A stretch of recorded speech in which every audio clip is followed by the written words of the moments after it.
selecting and moving layers around. There's two parts to selecting a layer, one from the canvas, two from the Layers panel. It's crucial you understand there's a big difference in your workflow depending on how you choose to work. Here's the idea. In this PSD, I have tons of layers, I mean over 100 easily, right? What's the first thing you notice? Yep, I have everything well organized. I have folders properly named, but they're also in a certain order. So one main menu is actually the first element on the canvas. You can see that now. 2 hero area and 3 pricing plan are in the same order. So I could have positioned one main menu in just about any place on the panel. Like so. But then it would have been much more difficult to identify it. That's why I said in the beginning there are 2 parts. It's one thing in the Layers panel and another on the canvas. They're connected but separated, if that makes sense. Moving down, you'll see inside each folder there are other folders, and in some cases even more folders, but all of them are properly labelled. This makes it easier for me to identify a certain layer in the Layers panel. Organisation is key. Without it, you'll struggle no matter what. So remember this, always name things accordingly in the Layers panel and arrange them in an order that suits you. That's the first thing you have to know before you start selecting and moving things around. There's another thing you have to notice. In this type of layout, everything is separated, so there's no overlapping whatsoever between elements. That means that I could have positioned them in just about any order in the Layers panel, but still I didn't because I knew it would have made it harder for me. So selecting a layer or a folder in the Layers panel becomes easier if you stick with what I showed you, but there's also other ways of doing it. The best way is this. While on the Move tool, hotkey V, you hold down Control or Command on a Mac and you click on the layer you want to select. I'll click on Home for example. Watch the Layers panel. Did you see it? Let me close it up and do it again. So now I have the main menu folder selected, right? I'm holding down Control while on the Move tool and I click. Bingo, now Home is selected. This works just about anywhere and you're free to try it out. I have this PSD attached to this lecture. This also works with folders. Focus on the top left and you'll see a drop-down. Currently it says Layer, but if you click it, you can select Folder. Now if you Control-click, you'll get that entire folder. Please note that if you have folders into folders, this method will select the big folder, the parent one, so that's something to keep in mind. Also, I advise you to keep it set on Layer since it's much more useful. You may be wondering, but if I can select anything from the canvas, why do I have to waste time arranging my Layers panel? It's true you can use this technique most of the time, but for medium to big projects, this tidiness really pays off. It helps you find layers you wouldn't be able to with the Control-click method. You set yourself up for easier modifications down the road. You can share the PSD with other people and they can easily sort things out, and many other reasons. Going back to selecting things, some people prefer to check this option, Auto Select. This eliminates the need to use the Control key. So if you have this checked, it means that no matter where you click whilst on the Move tool, you'll select that layer or folder. This also means that if you're not careful, you can easily move things around by accident. I strongly discourage you to use this feature. In my many years of using Photoshop, I've tried it for a few days here and there, and I can safely say that, at least for me, this is just a pain. Going back to the subject, this is where things really matter. You Control-click, but you always have to keep an eye on the Layers panel. This is because sometimes you'll get elements that are very close together, like this dark blue background and this light blue line. I may have wanted the line, but it's very easy to select the background by accident, so always focus. You may think you're on a layer, but unless you get confirmation from the Layers panel, don't rush to perform an action. There's also something else.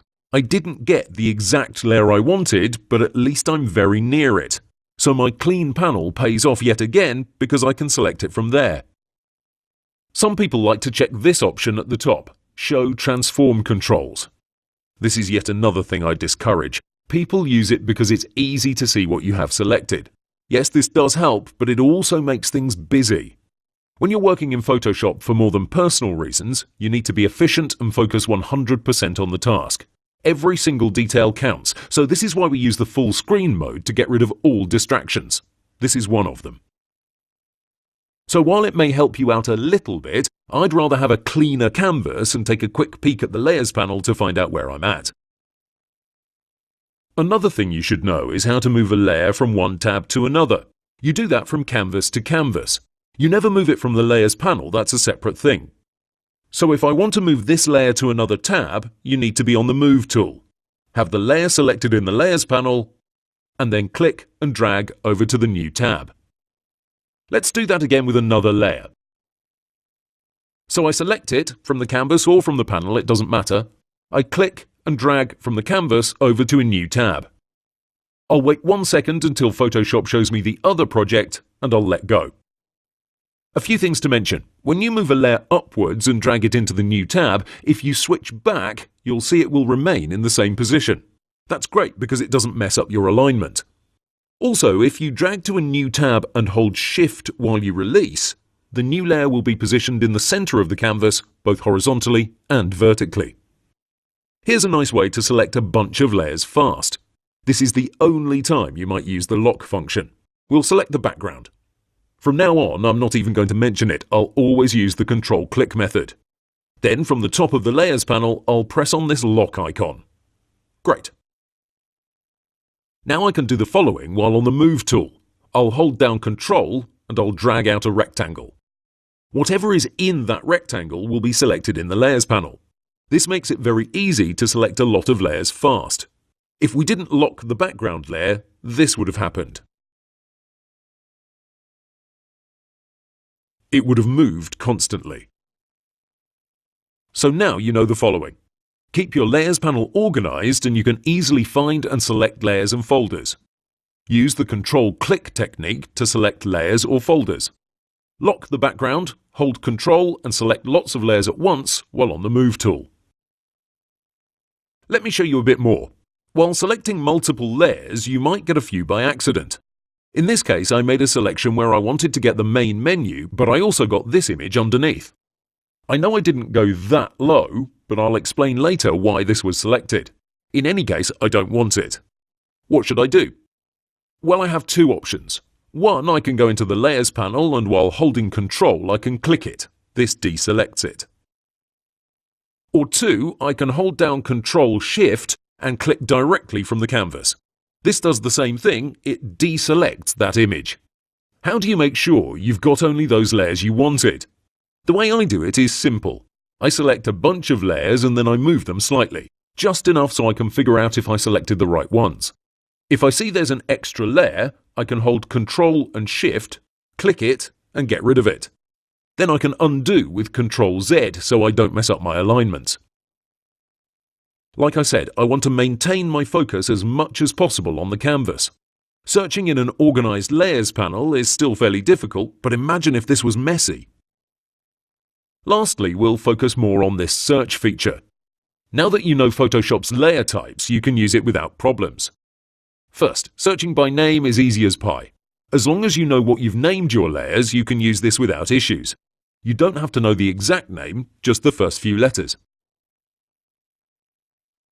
Searching by kind is great. Click on the last button and you'll see all the smart objects in the project.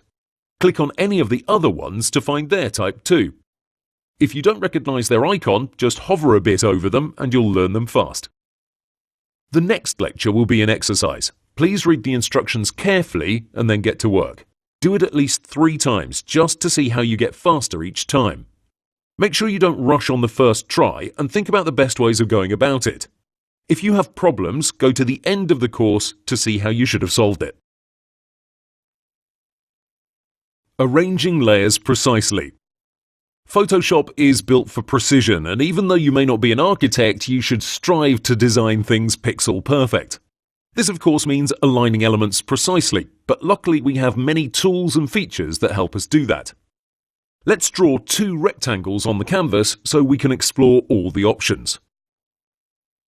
First of all, we're going to talk about Smart Guides, which can be turned on from View, Show, Smart Guides. Now, if you're on the Move tool and grab one of the rectangles, you'll see some pink lines appear. Those are our Smart Guides, and they help you position everything precisely. You also sense the element wants to snap into place, and that's really helpful. If you want to try it, just make sure you have the Smart Guides active and you have 2 rectangles. Next, we have our guides. Keep in mind we talked about Smart Guides. The next ones are guides. To use them, you first have to press Ctrl-R.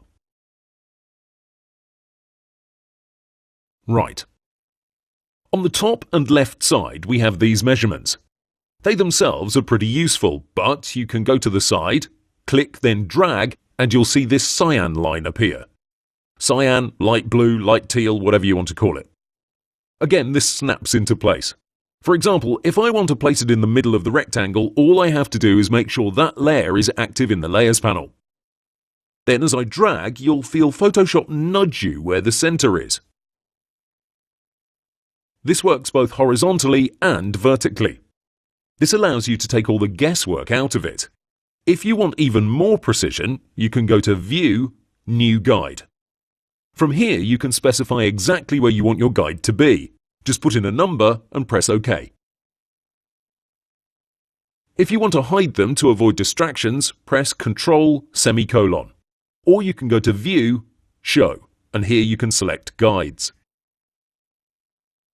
Now with these lines in place, you can easily arrange elements. You can also do the following. You can select one of the rectangles, then go to View, New Guides from Shape. And as you can see, Photoshop automatically draws up those lines, so you don't have to. With rectangles, it's not such a big deal, but with more complex shapes, it really comes in handy. This feature is only available in the latest version of Photoshop. Please also note that if you're on the Move tool, you may accidentally misplace a guide. As you can see, when I hover over one of them, the icon changes. For that, Photoshop offers the ability to lock your guides with Ctrl-Alt:. Now, no matter how much I hover over it, they won't move. They can still be hidden with Ctrl::, but you can't move them by accident. When you want to unlock, just press Ctrl-Alt:. again. Finally, let's talk about this section up top next to the Show Transform controls. These are the alignment tools, and they help us arrange things fast. The alignment tools always need at least 2 elements selected in order to make an adjustment. Here, when we have only one layer selected, all tools are closed because we're missing the second one. That's the condition. When we select the entire canvas with Ctrl-A, we now have 2 elements, and this entire region lights up. Not all of it, because for this other part we need at least 3 elements selected. Notice we don't have to have 2 different layers. A selection is considered an element too. So, Photoshop shows us the available options since the main condition of having at least 2 elements selected is met. If you simply click and observe each icon, you'll immediately understand what they do. The first icon moves your layer to the top of the canvas. The second one moves it in the middle of the canvas vertically, and the last one puts it at the bottom. If we have these 2 shapes selected instead of 1 shape and 1 selection, look what happens. If I use the first icon, which is Align Top Edges, the rectangle that's above the other one will be used as a reference point. Same thing applies to Align Bottom Edges. The one that's at the bottom will be kept as is, and the other one will be moved. Regarding Align Vertical Centers, both layers will be moved equally. You can easily explore all the icons by simply moving the layers around and clicking again. If you don't see this panel, remember you need to be on the Move tool. Moving on to Distribute Vertical Centers, we need to have 3 elements selected, so I'll add another rectangle on my canvas. This allows you to stack your 3 layers, but keep the same distance between them on the Y-axis, or vertically. Don't bother with the other 2 icons, this is what you're going to use the most. Same thing when we move over to Distribute Horizontal Centers. This gives us the same space on the X-axis. You can repeat that a few times until you get the hang of it. I know this seems like a lot of tools, but their icons really tell their story. Plus, if you get it wrong, just undo with Ctrl-Z and try again. You'll get them in no time. Some other important things to know. Say we have these 2 shapes positioned exactly as we want them, except we need them in the exact middle of the canvas. If we have them both selected and press Align Horizontal Centers, they will center among themselves. If I have both layers selected and we select the entire canvas with Ctrl A, and then hit the same Align Horizontal Centers, the shapes will be in the center of the canvas, but they will lose their previous positioning. To make sure you keep them as they are, you have to first group the two layers with Ctrl G. Now you have two things selected, the canvas and the group. Use Align Horizontal Centers, and there you go. Make sure you really understand what I just did. This is a major point you have to get before you move forward. That's the basics of the alignment tools. They're very useful in every single project. Make sure you fully understand them before moving forward. Oh, and for those skeptics that might be asking, why is this useful? Let's jump over to another tab, and here you'll have your next exercise. You have 9 rectangles that need to be arranged in a grid. Be as efficient as possible and make sure everything is pixel perfect. Use all of the knowledge from this lecture. You can work with smart guides, or by using these alignment tools we just talked about. Do it several times in several ways if possible to really cement your understanding of them. Just in case you don't know how to do it, don't worry, you can see how I'd do it at the end of the course. Have fun! How to save your work. Once you've finished working in Photoshop, it's time to share it with the world. Let's find out how you can do that. The wrong way of doing it is to go to File, Save As. From here, people choose a name and then a format which, as you can see, can be one of many. Now, why is this not ideal? First of all, you have to make a distinction between the project file, meaning the PSD, and the actual image you want to share. Chances are you want to send this over to a friend or post it on Facebook. A PSD file won't help you with that. PSDs contain all the layers and are useful when you want to come back later and do further editing, or when you're working with a team of designers and you want them to be able to edit your work. So that's the PSD format, and I recommend you save your work when you plan on using it later down the road. Now, regarding most situations, you'll most likely need a PNG, a JPEG, or a GIF file, and Photoshop has a special function that handles that. So it makes sense to use it rather. Let's see how we can do that. The ideal way is to press Ctrl, Alt, Shift, S, but I know that may be a bit much at this point. If you look at your keyboard though, it's basically all the buttons on the bottom left plus the S key, which stands for Save. So Ctrl, Alt, Shift, S actually makes sense. On a Mac, that's Command, Option, Shift, S. Still, if you don't want to use that, you can go to File, Save for Web. Here you'll get a new window that lets you decide how your image will look. First, the size in terms of resolution. You can see that in the bottom right. Here we have 1024 by 768 pixels, but you can manually type in any dimension. Since you have a preview window, you immediately get to see how it looks. If you don't know the precise width and height, you can put in just one of them and the other will change too. That's because by default, you have this chain icon active, which means constrain proportions. If that's not okay, you can use a percentage. Something like 50% is always handy and fairly easy to see. Regarding the quality options, here I recommend you keep it as it is. Moving up, the color table isn't particularly interesting, so we'll skip that too.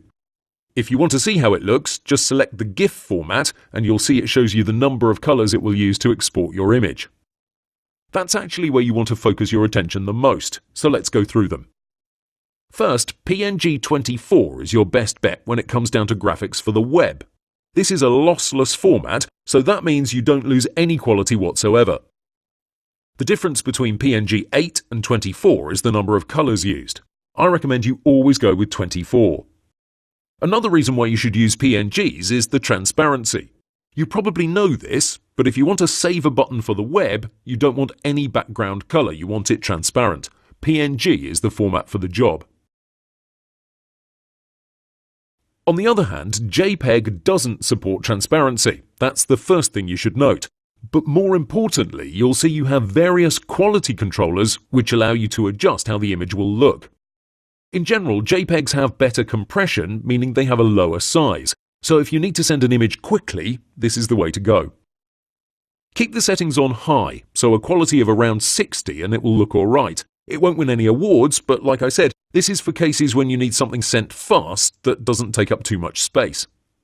You can also improve the quality all the way up to 100%, but if you really want an impeccable image, I still recommend the PNG format. So why isn't everybody using it? Well, in general, PNGs take up more space, which means they need more bandwidth. There are tricks you can resort to in order to make a PNG smaller without losing quality, but in essence they're still mainly used for web graphics. Moving on to GIFs, I'm sure you know they're used for animations on the web, especially in memes. There's a very slim chance you'll use it, so we won't be covering it right now. Instead, let's focus on the other elements inside this window. First, you should always glance at this bottom left corner to check the size. You may want to save your work as a JPEG, but keep it at a reasonable size. As you play with these settings in the top right, you'll constantly get a new value here. It will also tell you how fast it will download with a 56.6 kilobyte per second connection, but that's highly irrelevant. One thing you can use this window for is the 4-up arrangement, which shows you how large the file would be in different formats. This is super helpful when you want to make decisions fast and you don't want to go back and forth too much. The drawback is that you get a much smaller preview window, but that's a small price to pay. Speaking of this window, you can actually use the zoom tool to move around. Click to zoom in, hold Alt to zoom out, hold space to move around. It's the same thing like you're working on the canvas. So let's wrap this up. This is the way to save your files in order to share them with the world. Control, Alt, Shift, S, and you choose your format. For web work, go with PNG 24. For pictures and things for Facebook, go with JPEG at a quality of 60 to 80. But there's nothing majorly important that I haven't covered. Lastly, remember, if you want to access all your layers in the future, you need to save the document as a PSD file. That's done in another window. Go to File, Save As. Here you put in your name and you leave the format as it is, PSD. That's it. Have fun. How to set up a new document and resize your canvas. When you create a new document with Ctrl-N, you'll be asked a few things. The most important one is the canvas size. That changes the most due to the variation of size of the files you're working with. As a rule of thumb, if you're working with images or graphics for the web, keep the resolution at 72 pixels per inch. Regarding the color mode, RGB is the way to go for web and CMYK is used for printing. The last thing you may want to change is the background contents, which can be switched from white to transparent or any other color. In general, white is fine as it provides great contrast for your work. Just in case you want to save some of these settings and then reuse them, you can press on Save Preset and a new window will appear asking you the name and all the settings you want included. This is great when you constantly use certain specifications. Thing is, in general, you may want to open up a document fast and then drag an image inside it to see how big you want it to be. That means you have to be able to quickly resize your canvas. Let's find out how we can do that. The easiest way of doing it is by using the crop tool, but we'll cover that in the Tools section of this course. Let me show you the alternative. You go to Image, Canvas Size. Click it and this new window will appear. If you'd rather use a hotkey, which I strongly suggest, press Ctrl, Alt, C, and you'll get the same window. From here on out, I'll probably stop saying the Mac equivalent since most of you know Control means Command and Alt means Option on a Mac. Great, here you have a few things. First, you get the current size. I've set it to pixels because that's the most helpful on the web. If you have something else by default, you can do the following. Press Escape to close the window and go to Edit, Preferences. On a Mac, you don't have Edit, you have Photoshop. It's the same thing. Here, you'll select Units and Rulers. Right. Now at the top left, you can change both your rulers and type to pixels. Press OK and you're good to go. OK, let's press Ctrl, Alt, C yet again so we can continue. Now you should have these settings in pixels too, but you can also click on the drop-down to change it to just about anything. Except bananas, unfortunately. Not sure how Adobe missed that. Anyway, If you want to add 100 extra pixels to the top part of the canvas, you need to click on the bottom arrow, so it's basically reversed. You can think about it like that if you'll remember it better. Let me put something on the canvas so you can see the resizing action better. Another way of remembering how you enlarge is by looking at these arrows. Take a look at your current height, and if you subtract 100 pixels, you'll see the arrows go inwards. Add 200 and they go outwards. You can press OK to see the change. If you don't adjust your arrows in any way, Photoshop will divide the extra space in two and add to each side. These are absolute figures, and I recommend you use them instead of the relative ones. You can activate that option by pressing on this checkbox, but I don't advise it. There's one more thing you should keep in mind, and that's when you enlarge your canvas, the extra space will have whatever colour you set as your background. If you take a look at the left side of the screen in the Tools panel, you'll see these two squares. The one at the front is called foreground, and the other is background. You can swap them by pressing X on your keyboard, or by pressing on this icon with these arrows. So whatever you have in your background is going to be added to your extension. You can of course override that by pressing on this drop-down, or even easier, you can click on this square and a colour picker will appear. Okay, that's it. That's how you set up a new document and resize your canvas. As a simple exercise, resize your canvas to 500 by 500 pixels, 1200 by 800, and 1600 by 1000. Start off with a default value and then play with these settings. Draw a rectangle on the screen first so you can get a better sense of how the resizing happens. Have fun! How to go back in time. This might be a bit of false advertising, as I'm not actually going to show you how you can go back in time in general. Instead, I'll show you how you can do that in Photoshop. First, we have to open up the History panel. We can do that by clicking on this very first icon to the left of the Layers panel, or we can use Window, History. Great. Now feel free to drag this down a bit so you can see more of it. Before we get into anything, we have to jump over to our Photoshop preferences. We can use Ctrl-K, or we can go to Edit, Preferences. Here we can choose Performance. Under this tab, we're going to have a few settings, but what interests us now is the number of history states. This tells Photoshop how much it should remember as you work along. Depending on what you're doing, you might need as little as 10 history states, but if you're into digital painting, for example, you might need over 100. The more you have, the more resources Photoshop will need. This is why we don't choose the maximum of 1,000 steps. That would be overkill. To change the number of states, you can simply type it in, or you can click and drag on this slider. I recommend you go for 20 states or so. That should be enough for most users. Great, now you can already see I have a few things in this panel. And if I move a layer with the Move tool, you'll immediately see the new step in the History panel. Now, let's see how we can move back in time. You already know how to go back with Ctrl-Z, but what people don't know is that if you press it again, you don't go back another step, you actually go back to the initial state. So watch what happens. It's basically a toggle switch. You go back and forth between the last state and the one before that. If you want to go back multiple steps, you have to press Ctrl-Alt-Z, and as you can see, the changes are apparent in the History panel. The steps have been undone and they're now greyed out. If you perform another action, you'll see those will actually disappear. But if I press Ctrl-Z again, they'll come back. This feature is essential to Photoshop because it allows you to take a relaxed approach on your work. You can experiment with all sorts of things, and if you're not happy, you can simply go back in time. One thing you may want to turn on is the following feature. Hit this panel option here and choose History Options.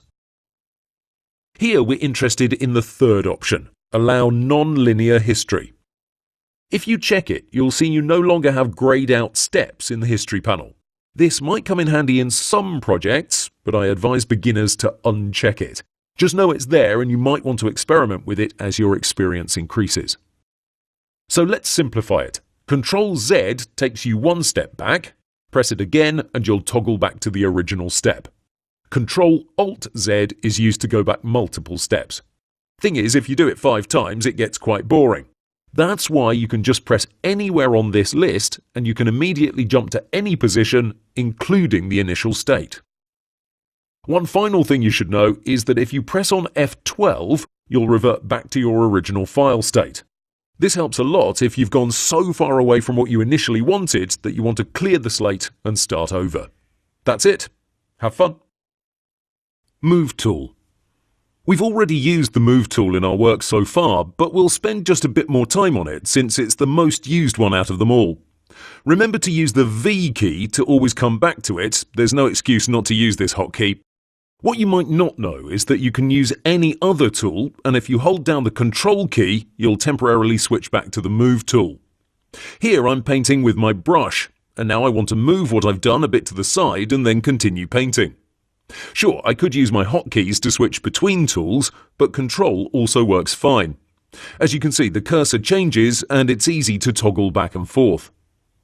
Remember, if you want to select a layer fast from the canvas, just hold down the same Control key whilst on the Move tool and click on it. Let's see what else you can do with it. You can of course use the Alt-Drag technique to make a copy. So hold down the Alt or Option key on a Mac and you'll see you'll duplicate your layer. Going back to actually moving a layer, if you hold the Shift key, you'll move your layer in straight lines or diagonally. This adds to your precision. That's about it. There's nothing majorly complicated to it, but you need to be comfortable with the few things it can do. To get you rolling with it, I've made an exercise for you. It's really simple actually, and you'll see a similar exercise in another course of mine because it's great practice material. The objective here is simple. Read the instructions, then get to work. This shouldn't be terribly complicated, but it does require a bit of attention before you jump into it. To make it easier, the tasks are progressive, so start with the top one and move your way down. A few words of advice. Don't resize the canvas, you don't need to. Also, don't resize the shapes or change their colour, don't merge or convert them to smart objects, basically don't mess with the exercise settings. Also, make sure you have your smart guides turned on. Those are the red lines that appear when you move something on the canvas and they'll help you a lot. Go to View, Show, Smart Guides for that. Finally, if you get stuck and you don't know what to do or you want to compare your result with mine, just head over to the end of the course where I show you how I'd solve it. Remember, there are several ways of going about it. Work however you feel comfortable. Crop tool. The crop tool is great for those situations where you want to cut a part of an image out. This is not to say this magically removes an object from the screen, rather this cuts away parts of an image, similar to a scissor. Let's work on this picture so you can see that in action. Okay, this is the image in question, and I'd rather not have the right side of it. From the Move tool, I'll press C to access the Crop tool. Immediately, you'll see this dotted line appear all around the canvas, and these symbols in the corner of it. Grab one of them and drag inside. Press Enter, and that's it. Now, from time to time, this tool might bug out and you might not see the handles, but as a quick fix, you can go to the Move tool and then back to the Crop tool by pressing V, then C. You have handles not just in the corners, but in the middle of each side of the picture. This allows for easy modifications. But in case you have a very big image, you can click and drag anywhere you want, and that area will now be highlighted. As you can see, most of the image has gone black, and we now have this shape where we drew our selection. Now you can further refine it with the help of these handles, or you can press Enter. One thing you'll notice while I drag outwards is that the part of the image I cropped out previously is still there. That's because I didn't have this option at the top checked, Delete Cropped Pixels. If I press on that and repeat the process, you'll see that that part of the image is gone. This is great when you want the image to match the canvas perfectly. Let me undo to show you something. Don't assume what you see on the canvas is all there is. In this case, I used the Crop tool without that Delete Cropped Pixels turned on. And now if another designer wants to work on this same project, how can he tell if there's more to it? How can he know for sure if this layer extends outside the canvas? Well, the easiest way in my book is this. Press Ctrl-T. Now you can see it's outlined clearly and you can work accordingly. Then press Enter or Escape and you're now fully aware of the situation. Of course, you may want to zoom out, but you get the idea. Going back to the crop tool, another highly useful feature is the fact that you can drag anywhere to quickly expand the canvas. So if you're working on a blog design and you want more space in the lower region, this gets the job done fast. The alternative is more precise with Ctrl-Alt-C, but it also takes a few more seconds and it disrupts your workflow. In general, I'd rather use the crop tool to enlarge my canvas fast. Oh, and just in case you've made it too big and now you want your image to fit, here's what you can do. You can remove all that excess transparent space by going to Image, Trim. Here you'll get another window and these are the settings you're looking for. Press OK and your canvas will now fit perfectly. So to recap, the crop tool is great when you want to remove a big part of the image without too much refinement, but it also helps you easily resize your canvas. There's no exercise per se, but you should use it to enlarge or shrink your canvas, and then after you're done, try and use the Trim command from Image, Trim to remove any excess space you may have in your projects. Have fun! Eyedropper. The Eyedropper tool is used to sample colours from just about anywhere on the screen. Its hotkey is Eye, and it should be used in conjunction with the foreground and background swatches for optimum efficiency. The idea is simple. You get an image that has gorgeous colours in it, and you want to use them in your project. You get the Eyedropper tool and click to get that colour. If you now check out the panel on the left, you'll see your foreground colour has changed. Click anywhere else again and see the update. Also, we can click and hold to use the tool. This shows you a ring with two parts. The top part is what you're currently sampling, and the bottom part shows you what you already had selected. So this makes it easy for you to compare them. If you want to sample a colour for the background, just hold down the Alt key. Notice the changes in this swatch as I click. If you don't want to hold down Alt, you can press X, and this flips your foreground with your background. This is actually what I use in my workflow. But let me say that again so you don't confuse things.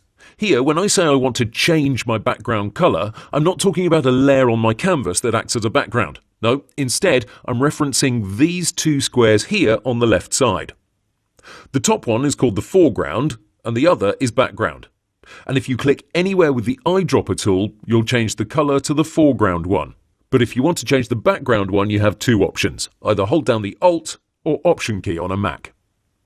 And as you can see, the swatch from the back just changed. Or you can press the X key to switch these two around. Now you can click and borrow colours easily. Okay, let's move on. Another tip that works well in regards to the Eyedropper is the fact that you can go back to the default black and white foreground and background by pressing the D key. Easy as pie, and it's actually really handy. The Eyedropper basically takes a look at the pixel you're clicking on and takes its colour and makes it available to you. In case you want a region sampled instead of a single pixel, you can go to the top left and change the sample size. By default, it's set at point sample, but you can choose just about anything. Another way of going about it is to double-click your foreground or background colour and you'll get this window. This allows you to further refine your colour. So I can sample here, but if I'm not 100% happy, I can slightly modify it by adjusting just about anything you see here. The simplest way is to use this left side by clicking and dragging. As I do that, all the values change. You can use HSB, hue, saturation, brightness, RGB, red, green, blue, lab, CMYK, and also this value that starts with the hashtag symbol. They all mean the exact same thing, it's just represented differently. In general, you'll use this last code here because this is the most popular way of pinpointing a colour over the internet. It's called hexadecimal. So when you look something up, you'll rarely get HSB or RGB values. Instead, you'll get something like hash DD3030. These codes are made out of 6 characters. You may also find them with 8 characters, but that's quite rare. Those extra 2 refer to the transparency of the colour. It's quite interesting if you're into web design or Android apps.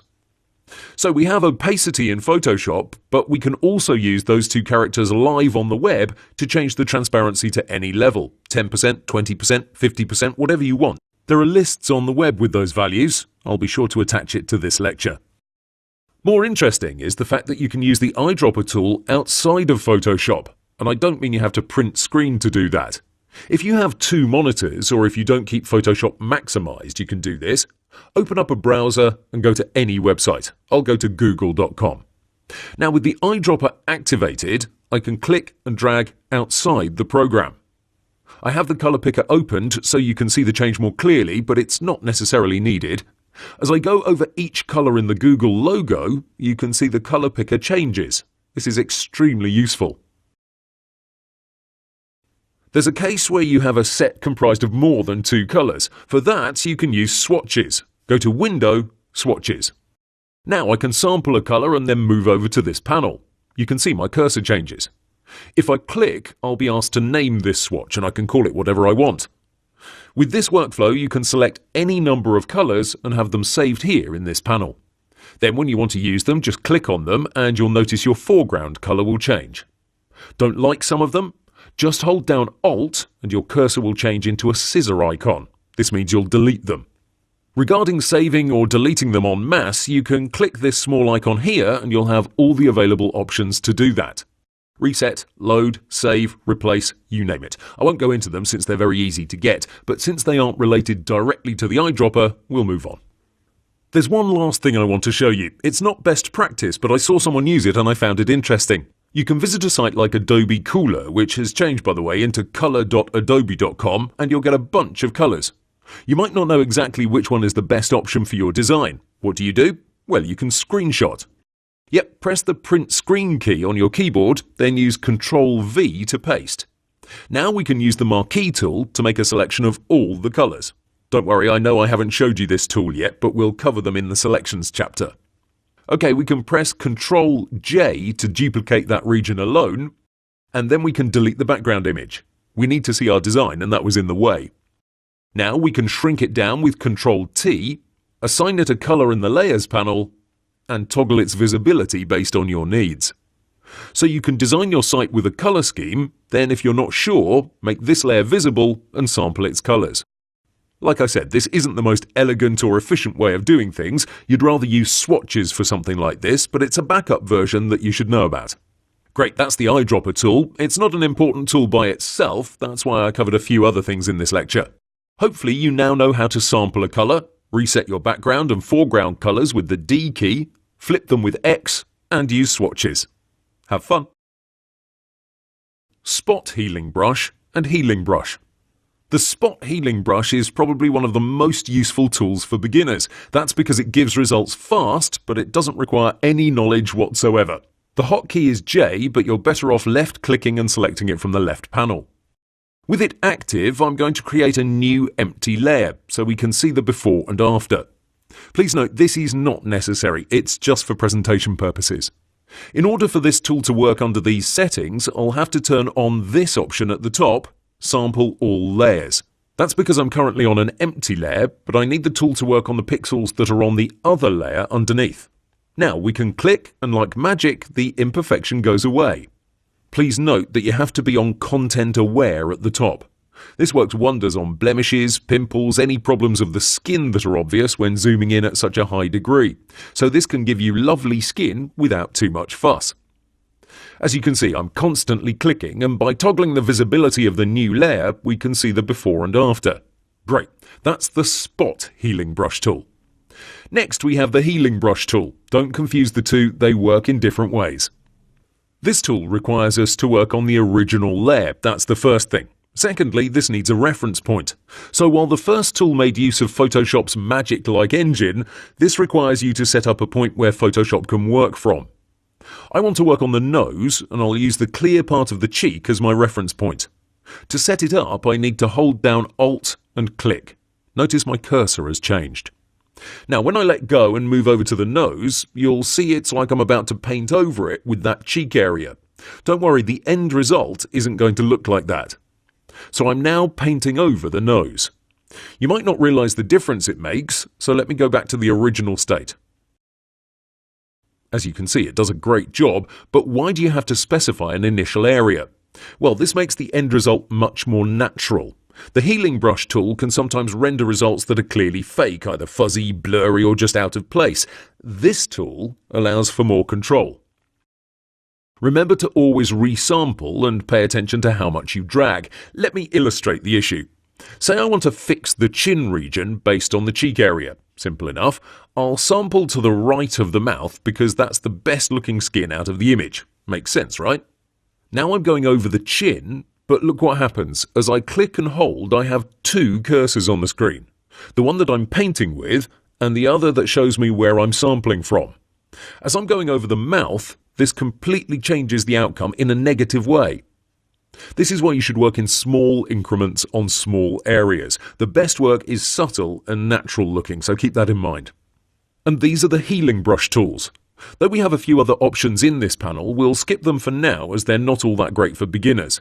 We might come back to them in a later update for this course, but keep in mind Photoshop is an extremely vast program, so we can't cover absolutely everything in it. As an exercise, you have this image of the girl attached. It's from pixabay.com, just in case you want to download it from there. Take your time and improve the image without distorting it. Have fun. Brush tool and eraser. Despite what you might think, the brush tool is most likely never going to be used to actually draw something elaborate on the canvas, meaning you shouldn't expect to jump in and become Picasso. Instead, we're going to use the brush tool for all sorts of effects you'll see later down the road. It'll mainly be used on adjustment layers, on masks, and all sorts of other things we'll learn later on in the image manipulation section of this course. Having said that, you still need to know the basics of the brush tool. For starters, you should know that you can only paint on regular layers, what we call rasterized layers. Let me illustrate the point. I'm going to select the brush tool with the B key. I can use Shift B to cycle through the other tools until I get to it. Take a look at the Layers panel. You'll see I have a shape layer selected. If I move my cursor over the canvas, look what happens. We have a forbidden symbol instead of our regular cursor. That's because you can't paint over smart objects or shape layers without first rasterizing them. We already talked about this, so if you're not sure what I mean, go and look up that lecture about layer types. If I click to paint, Photoshop will let me know exactly what I just described. This is a shape layer, and it must be rasterized before you can paint over it. If you click OK, then you can go ahead. The color of the brush is determined by your foreground color. So if you want to change it, just double-click here and choose another color from the color picker. Regarding the size of the brush, you should always use your square bracket keys. Left bracket key shrinks it, and you can see the change in my cursor. And the right bracket key enlarges it. Again, you can see the difference easily. In case you don't want to use those hotkeys, we have a special panel for the brush tool. Go to Window, Brush. This panel will pop up and you have two tabs, Brush and Brush Presets. This looks quite scary, I know, but remember, you'll most likely never get too much into this stuff unless you're into digital painting.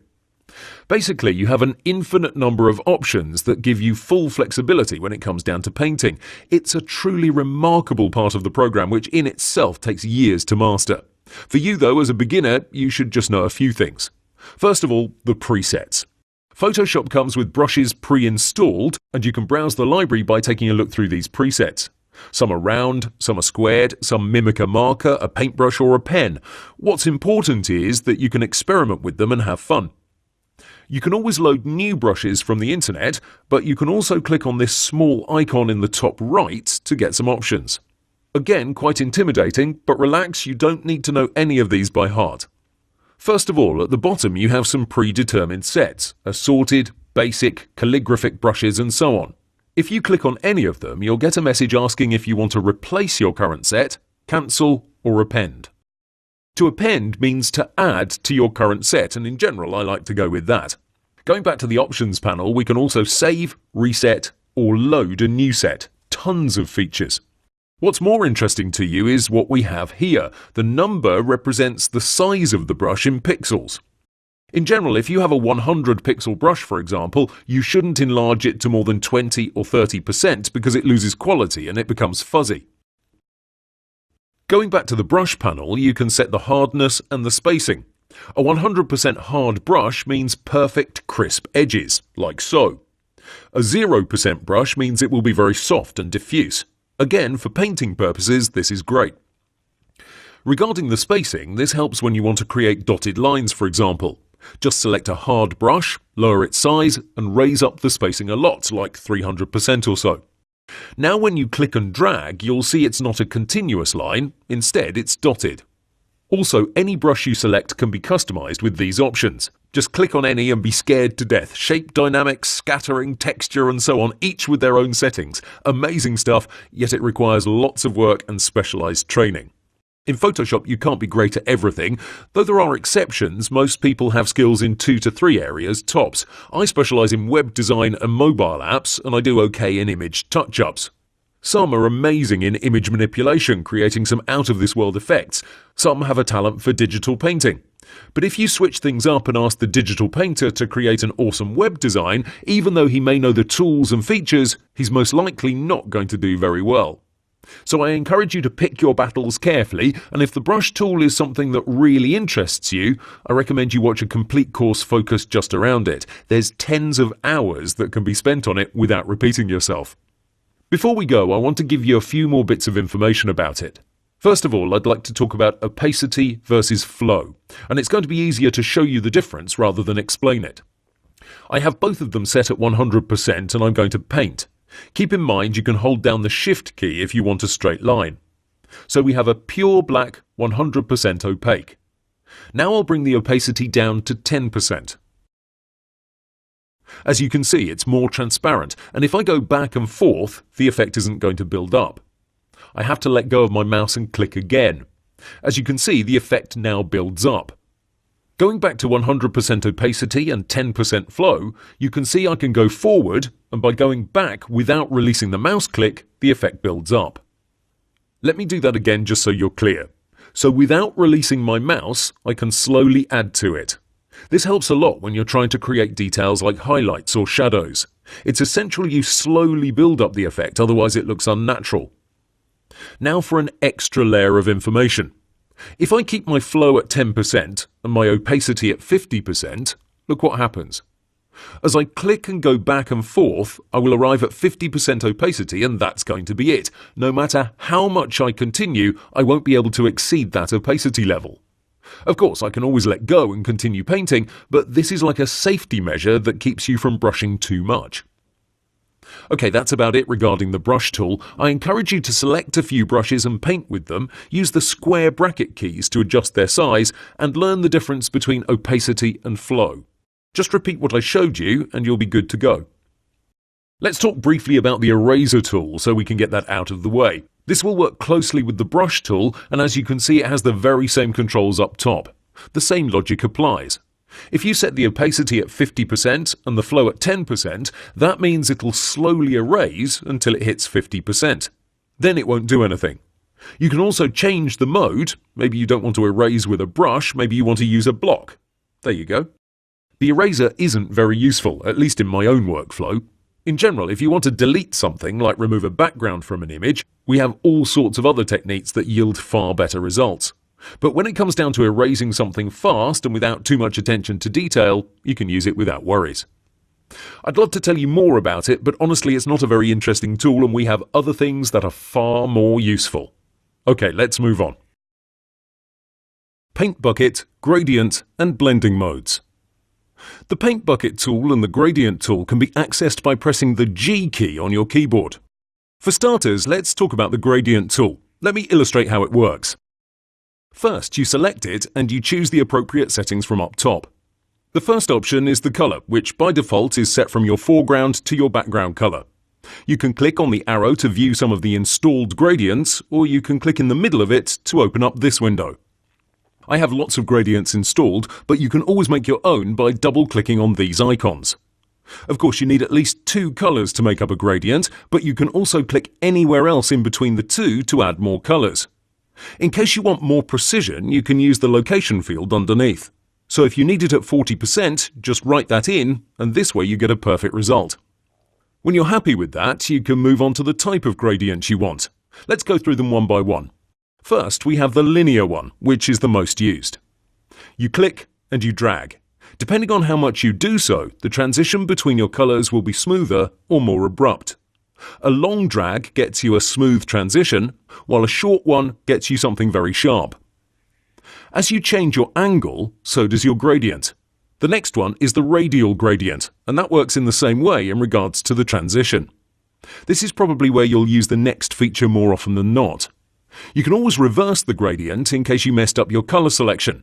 By checking this option, you save yourself a lot of time. So that's how you can easily switch up the colors. The next three are less interesting, but it makes sense to get to know them: the angle gradient, the reflected gradient, and the diamond gradient. Opacity plays a big role in this tool because at 100% it really doesn't make that much sense. But lower it to 50% or so and you can create a cool filter-like effect. By the way, I'm constantly using Ctrl-Z to undo my actions, just in case you were wondering. The blending mode is another thing that really plays a big role in your effect. I know we haven't talked about blending modes so far, but bear with me. The theory behind it is minimal. The blending mode sets how your pixels interact with each other. Think about the initial layers explanation, where each image was on a transparent piece of paper. Well, when you combine several pieces of paper on top of each other, maybe you don't want them to simply stack. Maybe you want some of the colors to intertwine or fuse together. That's what blending modes do, and the easiest way of getting to know them is by working with them. Thing is, you're never going to know what you're going to get. After years of working in Photoshop, I have a rough result in my mind, but in general, you just got to go through them. We'll keep the opacity at 50% because this will give us the most interesting results, but some of them will work at 100% too. Let's go through some of them so you can see them in action. Remember that we're on a certain gradient I randomly chose, and we're working with a linear one. As I go through these, you can see how different each of these blending modes is. Some might be similar because they're split into categories. These ones, for example, will darken the image, while these ones will lighten it. Thing is, like I said, you have to try them out. The possibilities are endless. Still, in regards to blending mode, you can add another image on top of this current one and change its blending mode too. You can click on normal and then use your mouse scroll to go through them. Most will look terrible, but a few might give you an interesting result. Okay, going back to the gradient tool, I recommend you use reverse whenever you need it, but always keep dither and transparency checked. Dither makes sure your gradient is smooth, and regarding transparency, well, there's nothing to explain, the name says it all. I have to say I rarely use the gradient tool because we also have the same option in the Layer Styles panel, from the small FX icon here. For me, this is the way to go because it's far more controllable. We have the exact same options, but you gain lots more precision by working in this panel. We're going to talk more about it when we get to that section of the course, but this is what I recommend you use. Going to the Paint Bucket tool, this is yet another tool that isn't that useful. The idea is that you click on this part of the image and Photoshop will try and figure out what pixels go together and subsequently paint them with your chosen color. By working with the tolerance from up top, you decide how strict Photoshop will be when sorting out the pixels. Raise your tolerance way up and it will loosely select pixels. This means you're more likely to paint over things you don't want. Too little tolerance means you're going to get only a part painted over. In general, the Paint Bucket tool requires a selection before anything else. We'll talk about selections soon enough, but here's the idea. You don't want to rely on Photoshop's magic when it comes down to what you want to paint over. Instead, you use the special selection tools, and only then you paint over. For example, this area of the image. Say I wanted a completely different color. I get an appropriate selection tool, and I do my business. After everything is exactly as I want it, and this might take a bit of time, I can switch to the Paint Bucket tool and click. This is how you get the best results. And of course you can use the blending modes too. It's a bit of back and forth until you get the effect you're looking for, but that's how it can be done. I have to mention that I don't consider these best practices. These tools are for very specific situations, and in general, I prefer to work in a different way to achieve the same effect. The problem with them is that you don't get enough precision. I'm going to paint over this area with an overlay effect, but I have no idea how it's going to look, so I'll have to go back and forth a few times at best in order to get it right. That's less than ideal. Still, you have to know how tolerance works and how these tools perform so you have complete freedom when it comes down to a certain task. Like you already know, Photoshop offers several ways to achieve the same effect. It's up to you to decide which road you'd rather take. As an exercise, you have this image attached. Make sure you use the blending mode when you use both the gradient and the Paint Bucket tool. This will give you a better understanding of them. Have fun! Dodge, burn and sponge. These three tools are great for adding detail to an image, making certain elements pop. Before we get started, I want to show you how you can protect your original image and work in an optimal fashion. Remember, the goal is to work non-destructively wherever possible. First, we're going to create a new layer from this icon here. Next, we'll press Shift F5 to get this window. Alternatively, you can go to Window, Edit, Fill. From this drop-down, we'll select 50% grey. This looks a mess, but we're not done. Finally, we'll go to the top of the Layers panel and choose Overlay from the blending mode. Now it seems this layer has disappeared, but it's actually still there. This allows us to use the dodge and burn tools without permanently affecting the original image. We can also create several layers like this, one for each component of the image, or one for dodging and one for burning. It's up to you how far you want to take it. Right, now we'll get started with the dodge tool. In essence, this lightens things up, while the burn tool darkens things. As you can see, the effect is pretty obvious, and that's because we have its intensity turned up. We can adjust that by lowering its exposure. Currently, it's set at 50%. Remember to always use very small values in order to get a nice result. Anything too obvious is not going to cut it. I'd say you can go with 10 to 20% in most cases, and always have Protect Tones checked. For this tutorial, depending on the device you're viewing it on and the quality of your internet, you might not see all the details, so I'm going to exaggerate them quite a bit. Please keep that in mind. Okay, in general, you want to lighten those areas that already have some light on them, but not enough.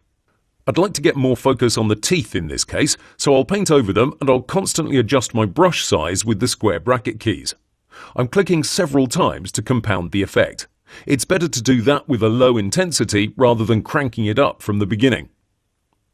You may notice I'm changing the range from time to time, and that's because this gives you better results. To learn them, it's quite easy. Highlights target the brightest parts, midtones are in the middle, and of course shadows affect the darkest parts the most. Both the dodge and burn tool have the same options. I can focus on their nose and a little bit on the forehead. I can take my time with it. If this was a serious project, you'd have to spend at least 30 minutes on it, otherwise it's just playing around. I can focus on other parts too, like the cheek or the eyes, but I think you get the idea. I'll speed it up just a bit, but I won't show you the before and after. That's because you usually don't notice how much things have changed unless you toggle the visibility. Of course, when you're working on a real project, you have to do that, but here I'd like to surprise you. So let's say this is done, even though it's quite sloppy work, bear that in mind. Next, for the burn tool, we can focus on the eyebrows for sure. That's a great place to start. We can also target the scalp in those sensitive parts. And again, this takes time and refinement. It's something I suggest you work your way up. Make some adjustments on your own photos where you can barely tell the difference. The goal is to show it to somebody without them noticing it's been worked on in Photoshop. Then work your way up. The lips also can be a bit brightened up, so I'm going to use the burn tool on them as well. Midtones is probably the best setting here.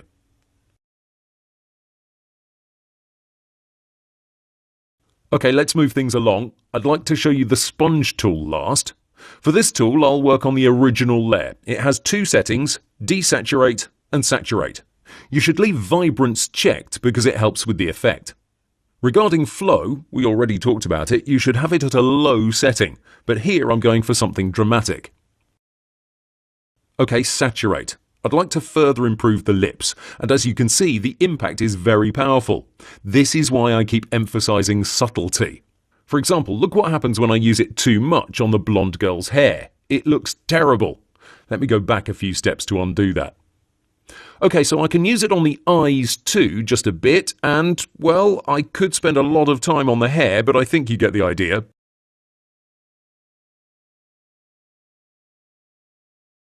For the desaturate option, here we don't have that many places to use it, but in general it's used on the background.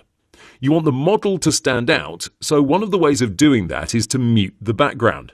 Here I can focus on her blouse more than the background to illustrate how it works. Okay, these are the dodge, burn and sponge tools. I absolutely love them, and I think they're one of the best tools for touching up portraits in a natural way. Ready to see the difference? There you go. Now, I know you might be saying, wow, that looks worse than the original, but I went completely overboard with it. You can tell from a mile that's been photoshopped, but if you work patiently and with low settings, you'll get a much better result. Speaking of which, that's your next exercise. You have this image attached and I want to see how you do.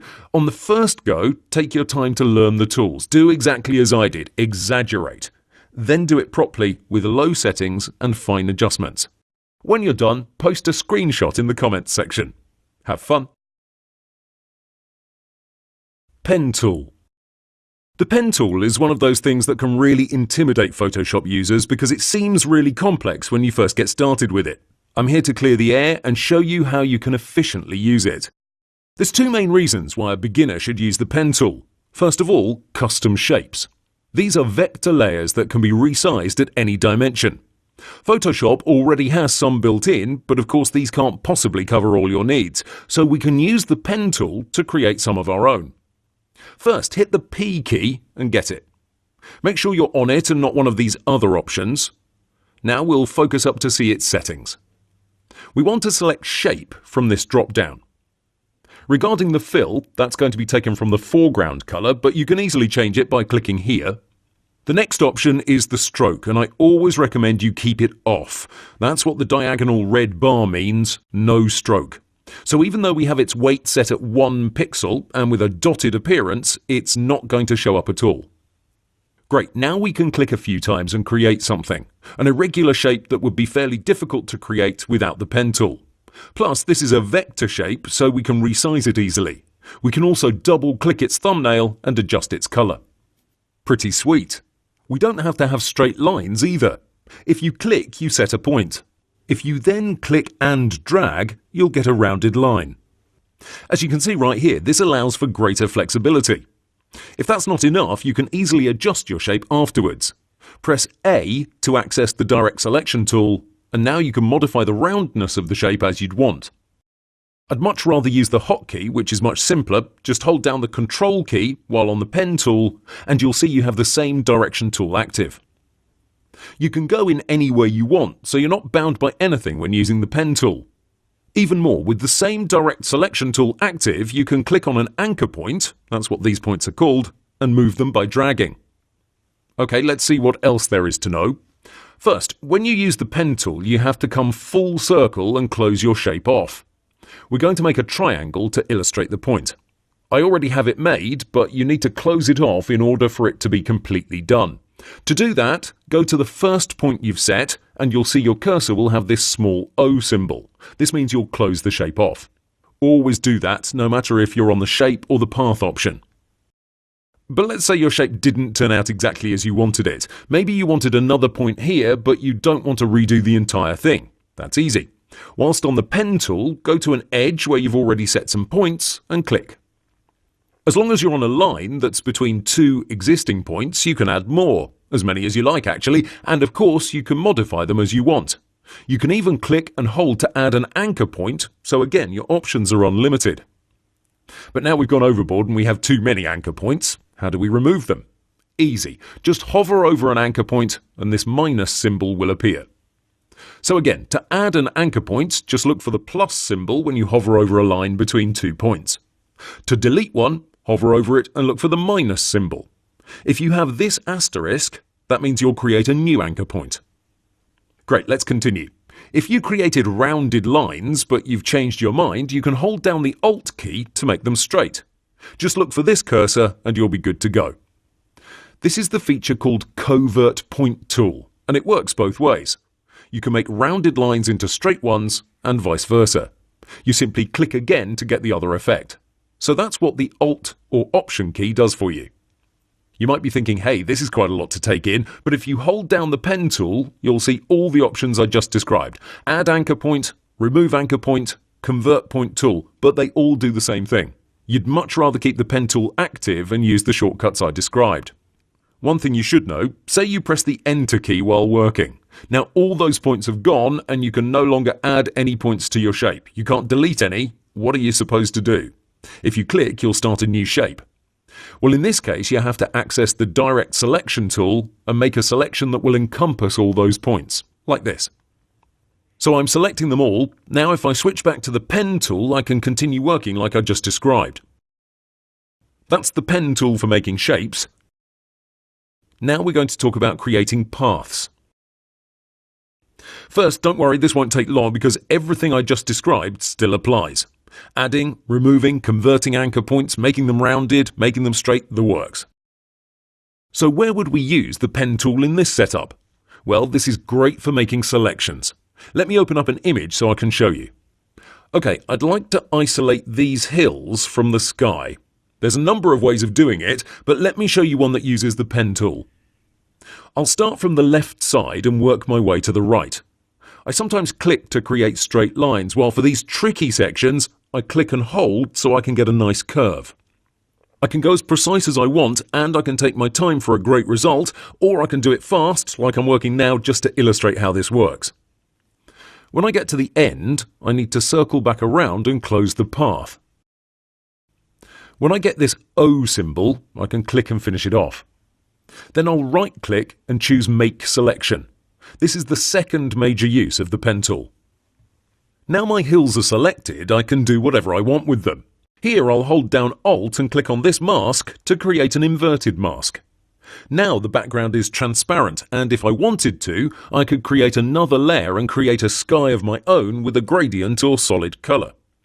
That's beside the point, so don't worry about it, but the idea is that the pen tool can help you create some awesome shapes, or on the other hand, you can create detailed selections with it. You'll practice more in the selections chapter of this course. So that's the pen tool. Use it without worries. Type tool. To add some text, you use the Type tool by pressing the T hotkey. Now you can write, and when you finish, you'll see a new layer in the Layers panel. This is vector-based, so that means you can enlarge it to any degree and it will keep its smoothness. There are two ways of adding text. I just showed you the first one, you click and you start typing. The second one is that you click and you drag. This way you create a region where your text will be constrained. But no worries, you can always resize this box by using these handles. To finish editing your text layer, press the numerical Enter. To go to another line, use the regular Enter. Same thing applies no matter how you choose to enter your text, by clicking or by clicking and dragging. Most likely this is not how you want your text to look though. To make it easier to adjust your text preferences, you can use the Character panel. I always have it docked here, and I always move it underneath the Paragraph panel.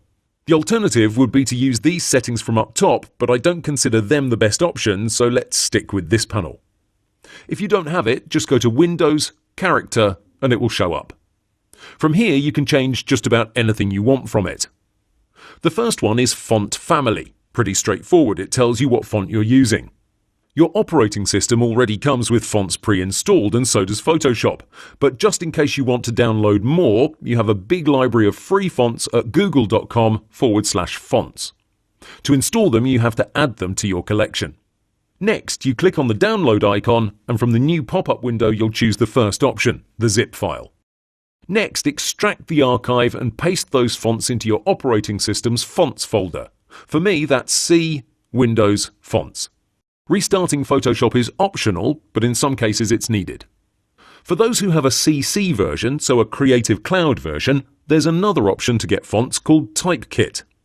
First, you open up your Creative Cloud application and you head over to the Assets tab. Here you'll find Fonts as the second sub-tab. From here you press Add Fonts from Typekit and you'll be sent to the official Typekit site. Sort the fonts by using these filters on the right side to get the one that fits your style. Then hover on a font and press on Use Fonts.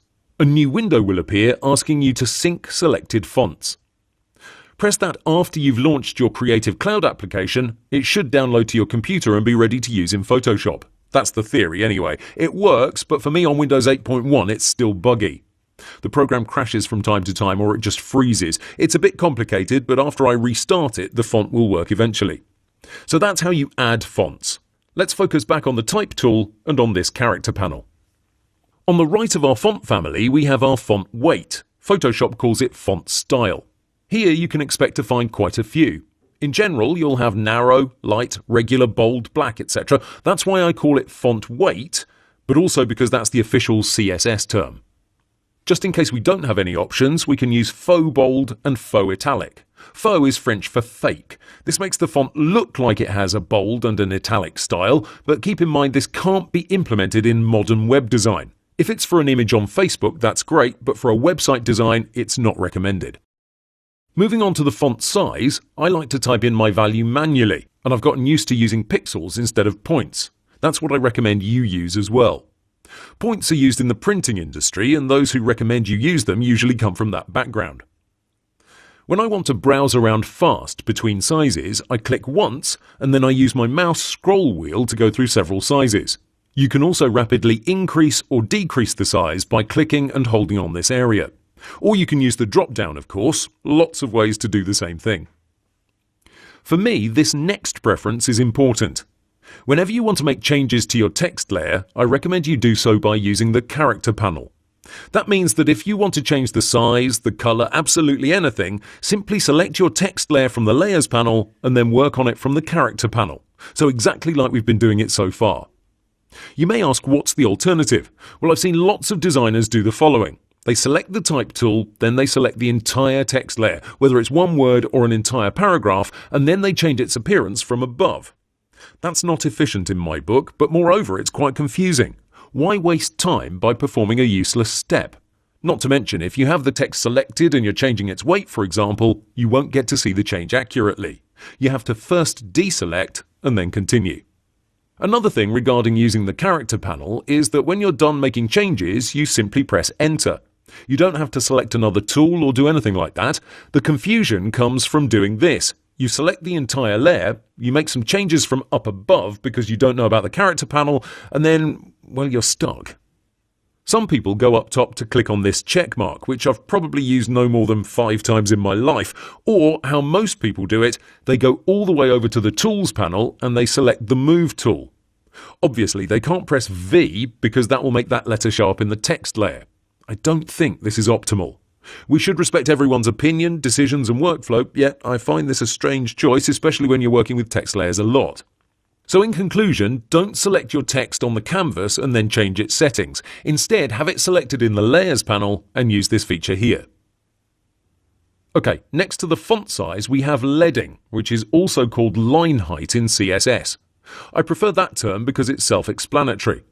This controls the amount of vertical space between the lines of text, thus the name. It's great for improving readability, and I think it's a must when it comes down to paragraphs. Be generous with it. The auto option makes the text look cramped, and nobody wants to read something that looks like this. Going underneath the font size, we have kerning, but that's not really interesting, so we'll skip it. To the right of it, we have a feature called tracking, but I like to call it by its CSS name, letter spacing. And its name describes what it does very well. It controls the overall space for groups of letters or entire paragraphs. This is something that completely changes the way your text looks. It's quite easy to use, and you can clearly see the advantages of it when we increase tracking to 10. This increases the space between our letters and thus gives it a more airy feel. This improves both readability and aesthetics in most cases.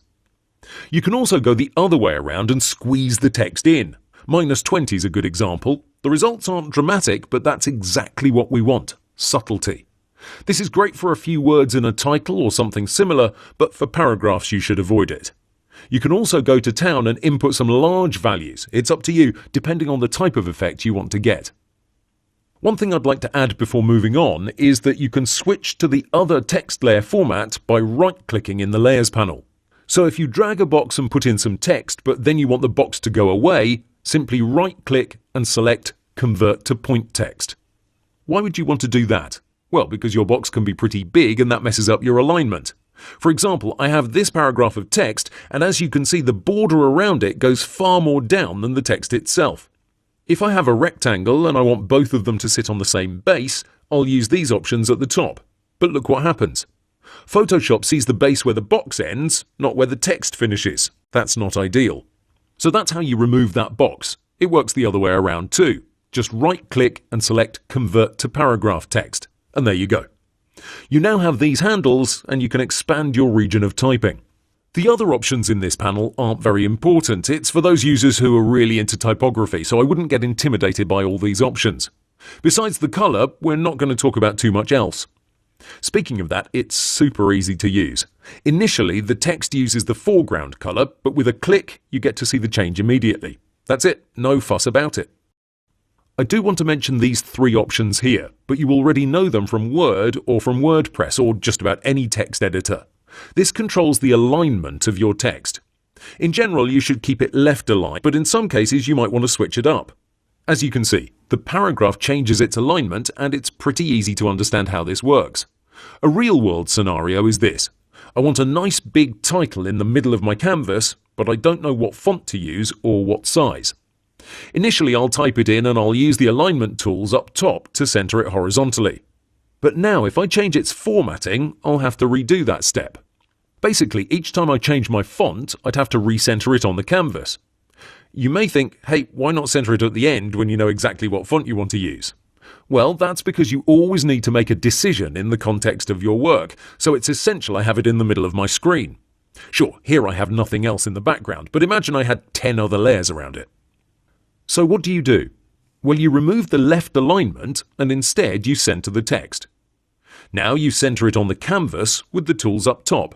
Now, whatever you do, the font will remain in that position. It doesn't matter how big you make it or how diverse the font family is. That's something really useful that you can apply to all your projects that deal with text. Okay, the last thing I want to point out is this hyphenate option. That's available in the paragraph panel, and that's right next to the character panel. Always uncheck it because your text will look way better without it. This is one of the things I've seen people struggle with. They just didn't know about this setting. Besides that, you're good to go. I'd like you to do the following things. 1. Download a font from Google Fonts and use it in Photoshop. Remember its name and write it in here. 2. Write some text and convert it a few times to point text and then to paragraph text. I want you to learn the difference between them and how you can switch between modes. Right-click it in the Layers panel and you'll be good to go. 3. Write a few paragraphs and get familiar with the difference between Enter and the numerical Enter.